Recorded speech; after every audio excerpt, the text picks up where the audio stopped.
Palestinians desperate for humanitarian aid have swamped one of the first trucks delivering supplies to northern Gaza in months.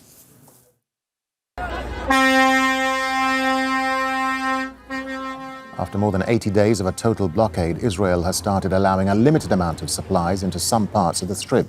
The Israeli army says it's allowed more than 100 trucks carrying flour, food and medicine. NGOs and other groups say at least 500 trucks are needed every day to make a tangible difference. And there's been a blow to a US-Israeli plan to bring aid into Gaza. The executive director of the Gaza Humanitarian Foundation, tasked with leading new aid distribution efforts, has resigned with immediate effect. Jake Woods' resignation comes just 2 months after he was asked to lead the organization. He says he sought to establish it as an independent humanitarian entity. Woods says he's proud of the work he oversaw, including developing a plan that could feed hungry people. He admits that it's not possible to implement that plan while also adhering to the humanitarian principles of humanity, neutrality, impartiality and independence, which he says he will not abandon. Let's bring in Robert Patman. He's a professor of international relations at the University of Otago. He joins us live from Dunedin in New Zealand. Good to have you with us, Robert. So Jake Woods sounded rather diplomatic. Good morning to you. Jake Woods sounded rather diplomatic in his resignation letter, saying he would never abandon his principles of humanity, impartiality and independence. But reading between the lines, Robert, what do you think? Why do you think he resigned?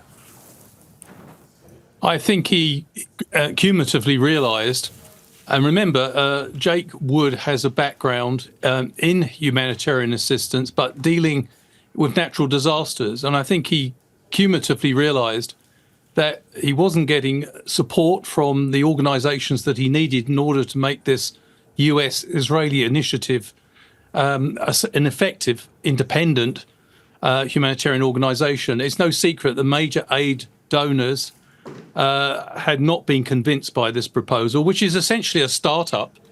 And secondly, the UN, and particularly UNRWA, have been very cool in response and have indicated they won't cooperate. And, I think the other thing here we have to take into account is that, as it's been pointed out many times, there's not a need for a new humanitarian organisation per se in the eyes of the UN and aid organisations. What's needed is to end the blockade of food. Okay. And so from their point of view, aid organisations see this as a confused thinking. And it is interesting, Robert, because the GHF has been criticised from the start, hasn't it, as it seemed to be overseen by the US and Israel. How much of a body blow is this to the US and Israel's bid to distribute aid in Gaza? At a minimum, it's highly embarrassing, isn't it? It is a potential body blow. I understand, Darren,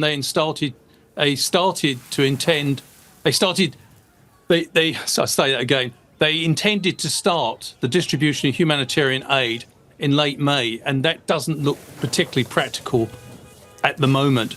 And the crucial thing here is, I think this initiative lacks international legitimacy in the eyes of some of the key stakeholders. And that what is also striking and has caused problems is that Jake Wood's resignation, he said that he didn't believe the organisation was adhering to humanitarian principles, which he would not turn his back on, which sort of confirms the view. The Swiss at the moment, the Swiss government is actually exploring a legal complaint about the status of the US, the Israeli initiative. There is a perception internationally this is an attempt to weaponize the distribution of humanitarian aid rather than simply distribute aid to those who need it. Yeah, and even worse, Robert, there was to be no Palestinian involvement, and the UN, as you say, was to be sidelined. Many critics say this smacked of the US and Israel using the GHF to meet their own political objectives at the expense of people in Gaza who are being bombed and starved to death. Yes, and I think that suspicion has been fueled by the fact that the Israel government makes no secret of the fact that it wants control of Gaza.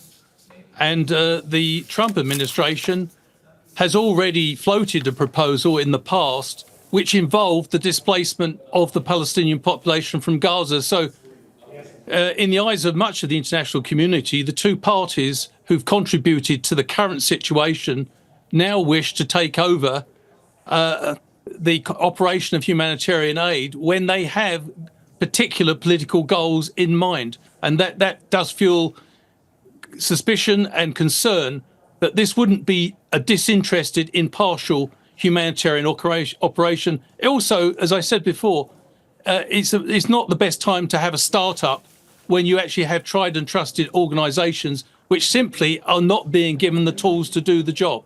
Robert Patman, really good to get your thoughts and your analysis, Robert. Many thanks for your time, sir. Thank you. Thank you. Make sure to subscribe to our channel to get the latest news from Al Jazeera.